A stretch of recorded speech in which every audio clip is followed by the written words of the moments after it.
Қайырлы күн әріптестер, сәлеметсіздер ме оқушылар? Бүгін сіздермен бірге талдайтын тақырыбымыз пластинка есептері. Пластинка есептері яғни біздегі 8 сыныптағы берілген металдардың орын басу реакциясына байланысты деп қарастырады екенбіз. Енді мысалы қараңыздар, металдардың орын басу реакциясы бізге белгілі. Белсенділігі жоғары металл өзінен белсенділігі төмен металдан не істейді? Ығыстырып шығарып жібереді.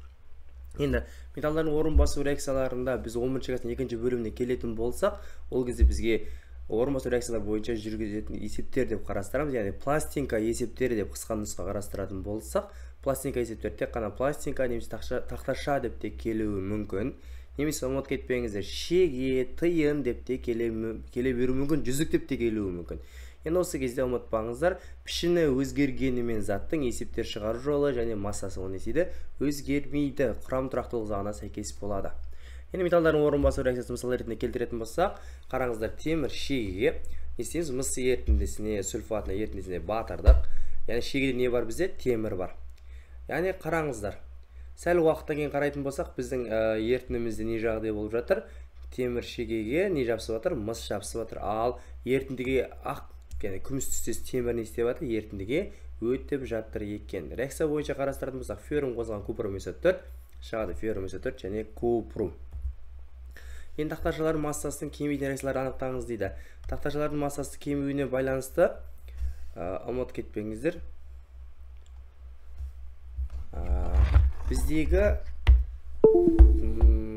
реакцияға қатысқан металдарында қатысы бар екен, ұмытып кетпеңіздер. Яғни қараңыздар, бірінші А несіне қарайтын болсақ, мырыш қанша бізде?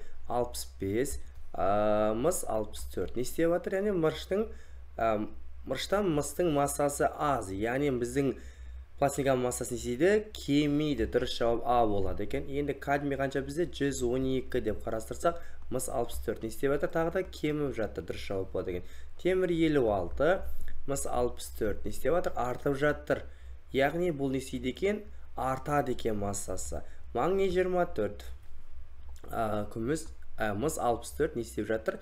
40 граммға артып жатыр. Яғни пластинканың массасы артады екен деп қарастырады екенбіз.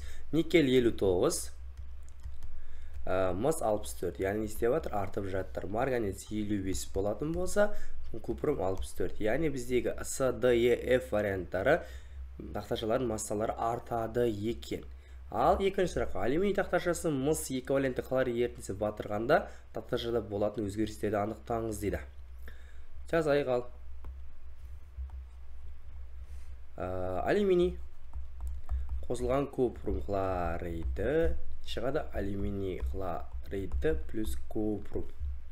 Теңестер жинара қанша қоямыз? 2 қоямыз, 3 қоямыз, 2 қоямыз, 3 қоямыз. Енді қараңызшы, алюминий қанша бізде? 54. Мына жақта мыс 64-ке көбейтетін болсақ 192, яғни не істеп жатыр? Тақташаның массасы артады. Е вариантқа қарасамыз, тақташа ериді, яғни алюминий еріп ерітіндіге өтеді және тақташаның бетін алюминий қаптайды деген дұрыс жауапқа қараймыз. Ары қарай кеттік. Массасы 10 грамм. 10 грамм шегені мыс сульфатының купрум сульфатының 200 грамм 8% ерітіндісіне батырды. Реакция аяқталғаннан кейін шегенің массасы қанша болатынын анықтаңыз дейді. Ал реакциясын жазайық. Шеге қосылған мыс сульфаты купрум СО4. Не шығады? Феррум СО4 және купрум деп қарастырып. Реакциямыз тең. Енді қараңыздар, 200 грамм дейді. Ол бізде 100% болады. Еріген зат қанша? 8%. 200-ді 100-ге бөлетін болса 16 грамм. Яғни мыс сульфаты қанша екен? Бізде 16 грамм бар екен. Астына мән есептейтін болсақ 160, ұмытпаңыздар. Реакция аяқталған кейін шегенің массасы дейді. Массасы шеге тең болды. Енді қараңыздар, біздің ерітіндегі тақташаға не істейміз? 56 грамм темірдің массасын азайтамыз және қосамыз нені? Мыстың 64 атомдық массасын. Яғни қараңыздар, енді осы кезде бізде дельта М тап деп жатыр ғой, разницасы қандай реакцияның соңындағы. Енді қараңыздар, осы кезде есте болатын болсын, металдардың массаларының айырмашылығын есептеп аламыз. 56, 64, сонда неше болады бізде? Плюс 8 болады екен, ұмытпаңыздар. Ал кен шегенің массасы неше граммға артты? Енді біздің тақташамыз, соны анықтайық. X дейміз. X тең 16 көбейтілген 8 бөлінген 160. 160 пен 16-ны қысқартсақ 10, яғни 8-ді 10-ға бөлетін болсақ 0,8 шығады екен. Енді қараңыздар, баста бізде шегіміз қанша еді? 10 грамм.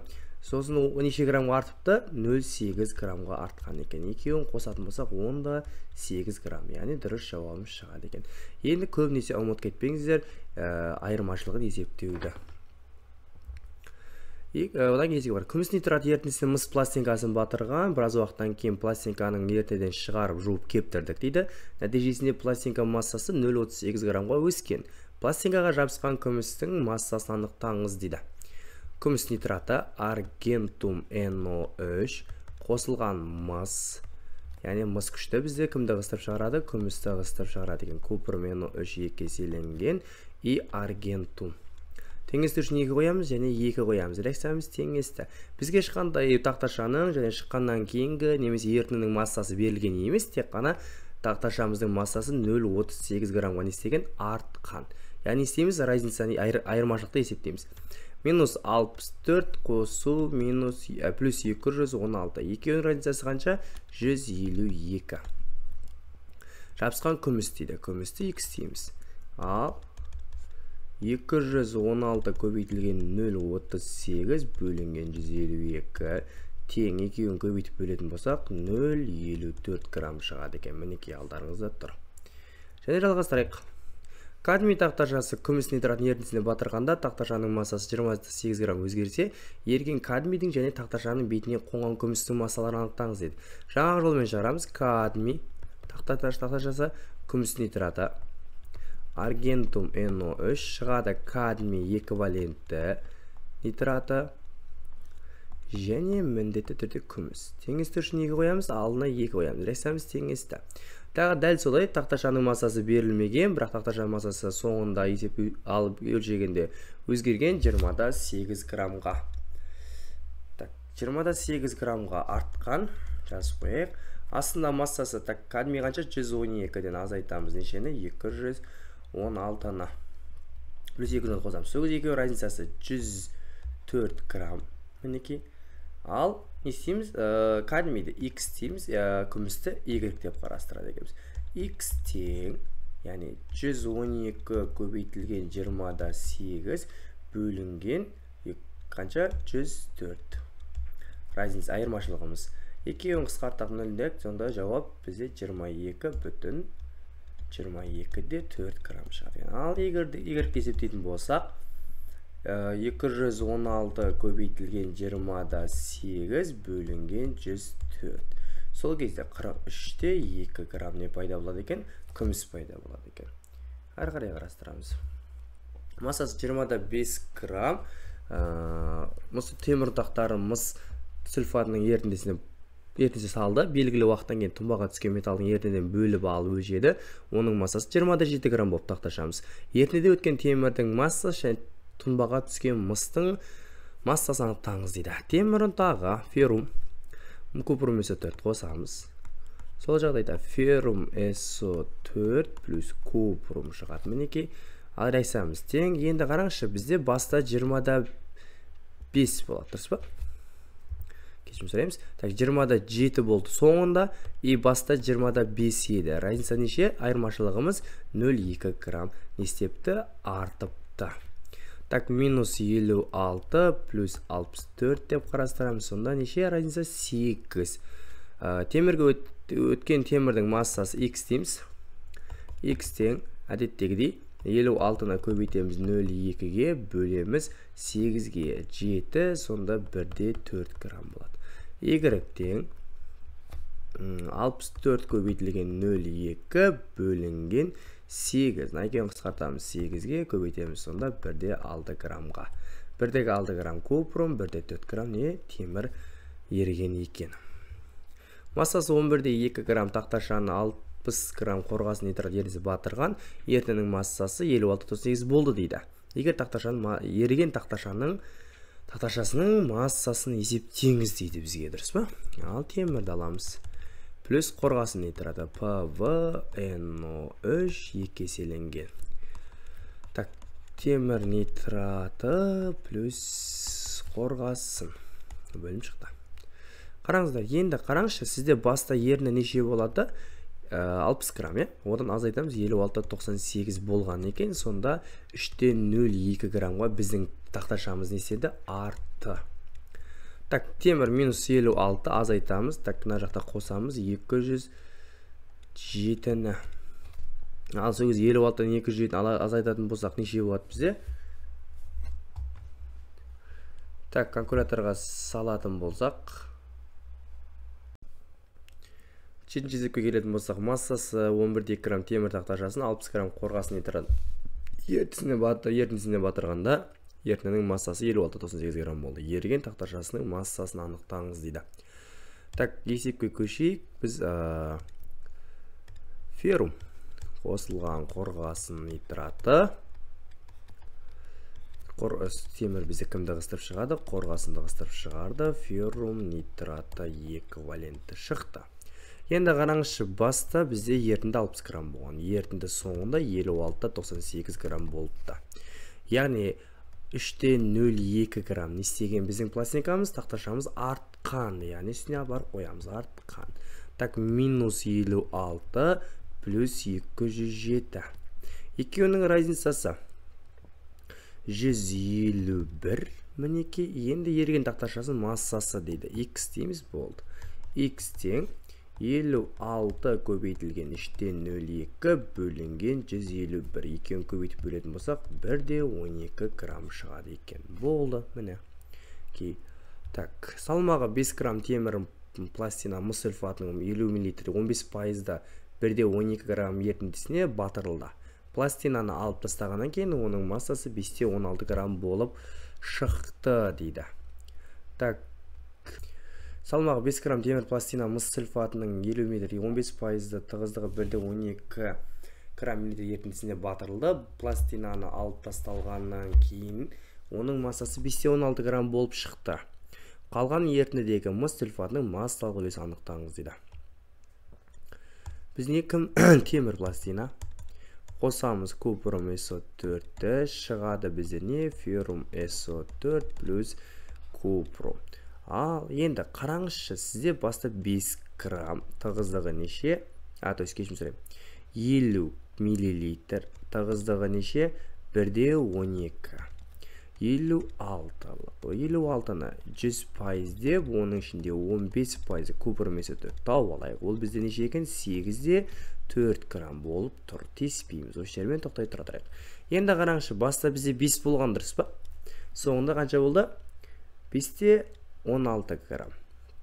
Яғни 0,16 граммға біздің пластина артқан. Астында минус 56 плюс 64. Ал, плюс, яғни 8 грамм айырмашылық жүр. Яғни купрум SO4 тауымыз керек. 160 реакцияға кеткен нешеу? 160-ті көбейтеміз нешеге? 0,16-ға бөлеміз 8-ге. Сонда 3-2 грамм бізде купрум SO4 неған реакцияға жұмсалған екен. Енді қараңызшы, сізде 8-4 тұрыс па? Ертіміз бар. 3-2-сін іздеген реакцияға түсті. Сонда қалғаны қанша? 5-2 грамм. Ал бізде жалпы ертіні неше? 56 грамм еді реакцияның басында. Ал реакциядан кейін нестеді ол? 0,16 граммға азайды. Пластина өтті ғой бізде, дұрыс па? Сонда 56-дан азайтамыз нені? 0,16-ны. Ұмыт кетпеңіз. Неге? Бұл бізде пластина артып жатыр массасы. Сонда азайтып көбейтетін болсақ 55-84 грамм болады екен. Ол неше пайыз? 100% ертінді. Ал бізде қалған купрум SO4 жұмсалмай қалған купрум SO4 қанша? 5-2. 5-2-ні 100-ге көбейтіп 84-ке бөлетін болсаңыздар 9-3 деген пайыз шығады екен. Мінекей жауабымен шықты. Яғни мына жерде x тең 5-2 көбейтілген 100 бөлінген 55-84. 9-3 пайыз шығады екен.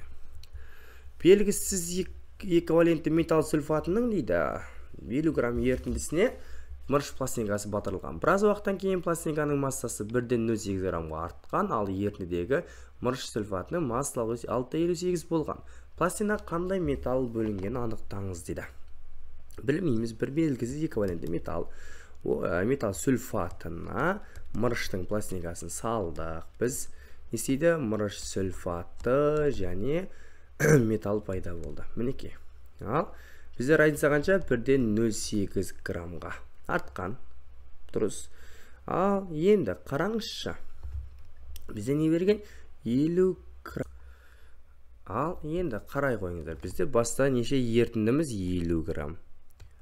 50 грамм. Дұрыс па? Одан 1,08 грамм не істеді? Тақташаға барып жабысты. Сонда бізде ерітіндіміз неше болды? 48,92 грамм болды. Ол бізде 100% болса, осының ішінде мырыш сульфатымыз неше дейді бізге? 6,58% болды дейді. Ал x тауып көрейік. 48,92-ні 6,58-ге көбейт 100-ге бөлетін болсақ, 3,22 жуықтағанда осындай сан шығады екен. Енді қараңыздар, мырыш сульфаты бар 3,22 грамм. Астында мріміз 161. Енді бізге не? Металдардың айырмашылығы керек. Так, енді қараңыз, айырмашылығы керек болып жатыр бізде. Яғни минус 65, мынарда плюс неше? Соны тауымыз керек қазір біздің. Не істейміз? 161-ді 1,08-ге көбейтіп 3,22-ге бөлетін болсақ, бізде мына жерде 54 деген зат шығады. Яғни x тең не істедік? 161-ді көбейттік 1,08-ге бөлдік 3,22-ге. Сонда 54. Разницамыз қанша? 54.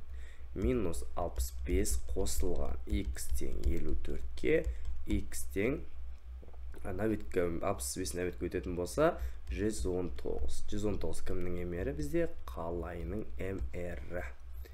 Мінекейлеріңіз.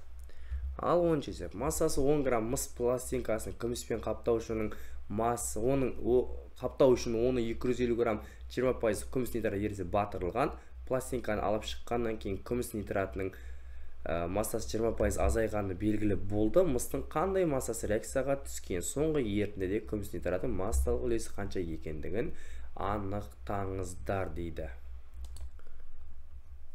Так, мыс пластинкасы купрум плюс күміспен қаптау үшін дейді күміс нитраты аргентум NO3 шығады купрум нитраты 2 еселенген және 2 аргентум.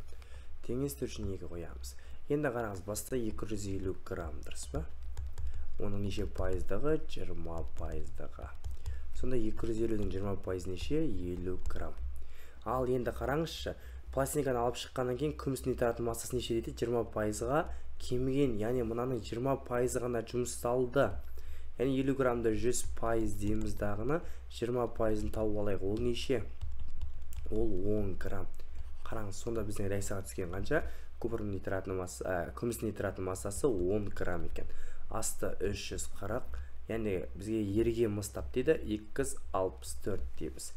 Так, x тең 64-ті көбейтеміз 10-ға, бөлеміз 340-ға. Сол кезде бізде 1,88 грамм не шығады? Купрум мыс еріген дейді. Ал екінші, аргентум нитратын массалық үлесін тап дейді. Енді бізге не істеу керек? Енді баста 250 болды ғой, дұрыс па? Ол еріндіден пластинкаға неше грамм артты, оны зерттейік. Енді минус 64, мына жақта плюс 216, екеуінің разницасы 152. Біз мынаран y дейік ал. Y тең 10 грамм көбейтілген 1,52 бөлінген 340. Осы кезде көбейтіп бөлетін болатын болсақ, 4,47 деген сан шығады қазір. 4,47 грамм пайда болды. Яғни пластинканы істеген 4,47 граммға артқан. Яғни 250-ден не істейміз бұны біз? Артқан, пластинкаға өтіп кеткен ғой бұл бізде, дұрыс па? Азайтамыз 4,47-ні. Сол кезде бізде ерітіндіміз неше болады? 245-те 53 ол 100%. Ал реакцияға түспей қалған бізде неше? Қараңызшы, мына жерде 50 грамның 10 грамм жұмсалды, сонда қанша қалды? 40 қалады, ұмыт кетпеңіздер. 40-ты не істейміз? 100% x дейміз. X тең 40-ты 100-ге көбейтіп. 40-ты 100-ге көбейтеміз, и бөлеміз 245-те 53-ке. Сол кезде жауап 16-да 3% болады екен. Яғни соңғы ерітіндідегі қалған бізде кім? 40 грамм, соның пайызы 16-да 3% болады екен. Салмағы 10 грамм мыс бұйымын күміспен қаптау үшін 250 грамм күміс нитратының ерітіндісі бар стакан салды. Стаканға салды. Бұйымды алып тастаған кезде ерітіндідегі күміс нитратының мөлшері 16,9 грамм болды. Азайғаны 16,9% азайғаны белгілі болды. Күміс шадатылған өнімнің массасын анықтаңыз дейді, бізге есеп беріліпті. Енді реакция бойынша шығаратын болсақ, бізде не берілген? Мыс бұйымы, яғни купрум қосылған аргентум нитраты шығады. Купрум нитраты 2 еселенген және 2 аргентум. Дұрыс па? Ары қарай қарастыратын болсақ, так 2 теңесіп тұр реакциямыз. Баста 10 грамм мысымен 250 грамм күміс нитратын қосқан. Яғни 250 грамм, оның ішіне бізге неше керек? 4% керек. Олғанша 254-ге көбейтіп 100-ге бөлетін болсақ, 1000-ды 100-ге бөлсек 10, дұрыс па? 10 грамм. Енді қараңызшы, бұйымды алып тастаған кезде ерітіндідегі күміс нитратын мөлшері 16,9-ға, яғни жұмсалған неше? 100% деп қарасақ, 16,9% жұмсалыпты. Яғни x-тен 1,69 грамм күміс нитрат жұмсалған, сонда үстінде 1,69, астында 340. Так, мынау минус 64 плюс 216, разницамыз 152, и x те осы жолмен шығарасылайық. 1,69 152-ге көбейтіп 340-қа бөлетін болсақ 0,76 шығады. Енді қараңызшы, біздің тақташам не істеген? 0,76 граммға артқан. Баста неше еді? 10 грамм. Тақташа, мыс бұйымы. Оған 0,76 граммды не істейміз? Қосамыз. Сөзі онда 76 грамм жауап шығады екен.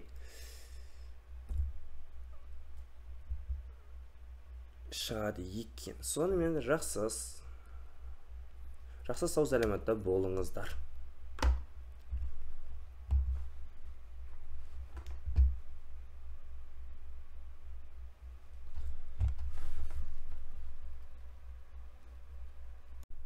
Сонымен біздің пластинка есептеріміз шығарылып бітті. Егер сұрақтарыңыз болса, комментарияға жаза берсеңіздер болады.